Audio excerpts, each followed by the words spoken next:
Drīzāk būtu vēl vairāk atzīmēt šo spēli. Bumba kustēsies ātrāk pa zāli. Cik skaisti nospēlēja Vuškānu, piespēlē atpakaļ, iespējas izcīnīt pa vārtiem. Vārti! Vienus vārtus atgūst RFS komanda 1-2. Un tas padara šo spēli vēl interesantāku. Alīs pirmos vārtus RFS komandai, bet skatāmies, cik skaiti šeit nospēlēja Vuškāne, atspēlēja savai komandas biedrnei un Ansone bez variantiem laukuma.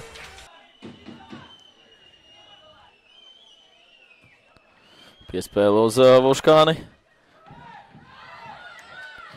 Tiek viņi garām savai pretspēlētājai, iespēja izdarīt citiem pa vārtiem, vārtu stabs un vārti! Gust otros vārtus. Mazliet ar veiksmes palīdzību, bet gust otros vārtus RFS komanda.